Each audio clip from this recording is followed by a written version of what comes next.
All right, so buckle up, everybody. Today we are diving headfirst into a world where time travel is real, but, and this is a big but, it comes with a cost that'll chill you to the bone. Just imagine being able to rewrite history, pluck victory from the jaws of defeat. Sounds pretty tempting, right? Well, absolutely. But what if every jump, every tiny change to the timeline chipped away at your reality? Now, that's a terrifying thought. That's the dilemma our protagonist Mark Stevens faces in A Jump Too Far. And we should be clear, right off the bat, this isn't your typical time travel romp. We're thrown into a pretty bleak dystopian future. Think constant surveillance, brutal authoritarian rule, the works. Dystopian is putting it lightly. This society is grappling with this ruthless terrorist group. They're called Heaven's Host. And our guy, Mark, he's a highly decorated agent, finds himself kind of thrust into leadership after a mission goes very, very wrong. Yeah, and the story doesn't pull any punches.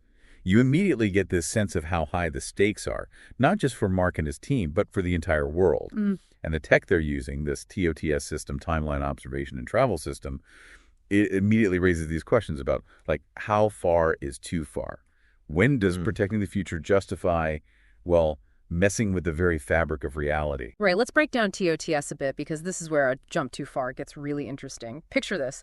Mark, his team, which by the way includes his wife, Beatrice, they've got this device that basically lets them look into different timelines. It'd be like having the cheat codes to history. Exactly. Predict enemy movements, guarantee a win before a battle even starts. It's fascinating, but right, because this story actually weaves in real scientific theory here, this whole multiple timelines thing. It stems from the many worlds interpretation of quantum mechanics. Basically, the idea is that every decision, every possibility, could split off into its own separate reality. Now, whether we can actually access those realities, well, that's a whole other debate. But A Jump Too Far, it takes that what if and just runs with it, explores all these potential consequences, both personal and on a much grander scale. And the crazy part is it works. I mean, at first, Mark's team, they're racking up these insane wins against Heaven's Host, thwarting attacks, capturing key figures. They even prevent a major city from being, well, completely wiped off the map. That's got to be intoxicating, right? That kind of control, to be able to just evoke disaster like that. Yeah, and the story really captures that initial excitement. But, and you knew there was a but coming, the story also starts planting these little seeds of doubt. Oh, yeah. Because with each jump, Mark starts noticing these tiny discrepancies, like a billboard's advertising a product that shouldn't exist yet, or his favorite bar, it suddenly got a different name. These little things, easy to dismiss at first. But they start adding up. Exactly, the cracks in a windshield, right? You ignore the first few, but eventually the whole thing's going to spiderweb. And for Mark, that spiderwebbing, as you put it, it really hits home during what's supposed to be this nice anniversary dinner with Beatrice. He compliments her on her hair, you know, thinking she just changed it. And she's completely thrown. She's like, what are you talking about? I've had this hairstyle for years. And it's like this light bulb goes off for Mark. He realizes, hang on, these aren't harmless glitches. These jumps are altering reality in ways he never even imagined. And that's where A Jump Too Far really shines. Yeah. Because it forces us, the listeners, to ask ourselves, okay, what would we do? Right. Imagine having this tech at your fingertips, being able to prevent suffering, to save lives, but knowing that each jump could change the very fabric of your existence. Would you take that risk? And maybe even more importantly, who gets to decide what is a better timeline anyway? And it's a question that Mark continues to wrestle with because things, well, they escalate pretty quickly. There's this one mission, it goes horribly wrong. Ambushed, friends die, and in a desperate attempt to save them, Mark initiates another jump. But when the dust settles, he's met with a sight that just sends chills down your spine. Beatrice, his partner, his wife, the woman who knows him better than anyone, she's looking at him like he's a complete stranger. Because in this new reality, she has absolutely no idea who he is. Think about that for a second. Their entire history together, their marriage, the birth of their son, it's all gone, completely wiped clean by Mark's attempts to change the past. And this, folks, is where the true cost of time travel in A Jump Too Far really rears its ugly head. It's almost like he's living every time traveler's worst nightmare. To be trapped in a reality you helped create but no longer recognize, where the people you love most are gone or don't even know you anymore. It's a gut punch for sure. And what makes it even more devastating is he can't even explain it to her. The classified nature of TOTS means he's living this double life, carrying the weight of their lost love and their son all by himself.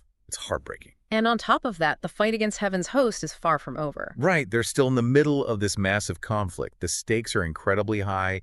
Every mission could be their last. And there's one mission in particular that really ups the ante. They catch wind of a planned attack, a dirty bomb in a crowded city center. Time is running out. They have to act fast.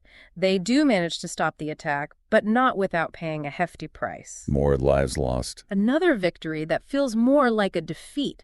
And it's in the aftermath of this win, surrounded by the wreckage of what they had to do to stop that bomb, that they get hit with another blow. The TOTS collars, the things that allow them to jump, to rewrite history, they just vanish. Just gone. Poof. Imagine the panic in that moment. I can't even imagine. At first, they're thinking sabotage, right? Some kind of enemy action. But the truth is so much worse than that. It's like the universe itself decided they'd mess with time enough. Wait, what do you mean? Their constant meddling with the timeline didn't go unnoticed. That's what they eventually discover.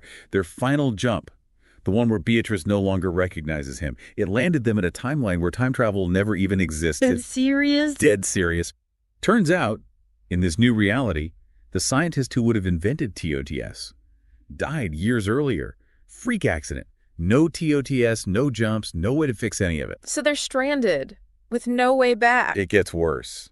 Because remember, they're now in a timeline where all of their previous victories never happened. Heaven's host is still out there, stronger than ever.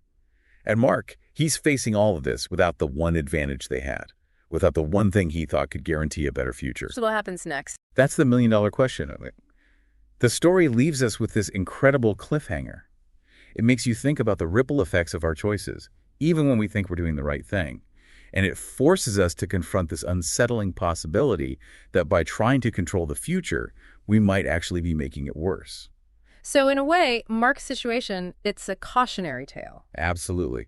It's a reminder that progress, ambition, even the best intentions, it can all backfire in some pretty spectacularly horrifying ways. It's like the rug's been pulled out from under them, all this power, this belief that they could reshape the timeline, and poof, just like that, it's gone. It really makes you wonder, was this some kind of cosmic payback for meddling with forces humanity wasn't meant to control? And can you imagine being Mark? After everything they've been through, all the sacrifices made, he's stranded. In a timeline where his entire life, his family, it's like it never existed. It's one thing to lose everything you love, but to be surrounded by people who've never even met you, who have no idea of the bond you shared. It's a special kind of hell. And it really drives home that point, doesn't it? That sometimes, even with the best intentions, our actions can have these unintended, utterly devastating consequences. We keep coming back to this question. If you had that power, knowing what Mark knows now, would you still risk it all? It's the ultimate gamble, isn't it? The allure of fixing the past, of creating a better future. It's tempting, sure, but at what cost? A jump too far really throws that question into sharp relief. It's like that old saying, be careful what you wish for. Except here, it's not just one wish, it's a whole series of them. Each jump, each attempt to manipulate time, it chips away at something fundamental. And what's left at the end, it makes you think twice about our own relationship with the future, doesn't it? I mean, we may not have time travel tech lying around, at least not yet, but every choice we make, it's shaping the road ahead. It's like a ripple effect, right? Yeah. Every action, no matter how small, it has the potential to create these huge waves of change and a jump too far. It's a powerful reminder that we have to approach those choices with a sense of humility and awareness that we don't and can't control every outcome. That sometimes the bravest, most responsible thing we can do is to face the present head on, to learn from the past, to act with compassion in the here and now, and to accept that some things, well, they're just beyond our control. Because who knows? Maybe that's how we create a better future, not by trying to force it into being, but by simply striving to be better ourselves. Well, that's a pretty profound thought to end on. This deep dive into A Jump Too Far has taken us on quite a journey, hasn't it? From the adrenaline rush of rewriting history to the gut-wrenching consequences of playing God with the timeline. It's a story that stays with you long after you finish it, and we hope it sparks some interesting questions for you too. Thanks for joining us on this exploration of time travel, morality, and the choices that shape our destinies. We'll see you next time for another deep dive into the stories that challenge our thinking and remind us of what it means to be human.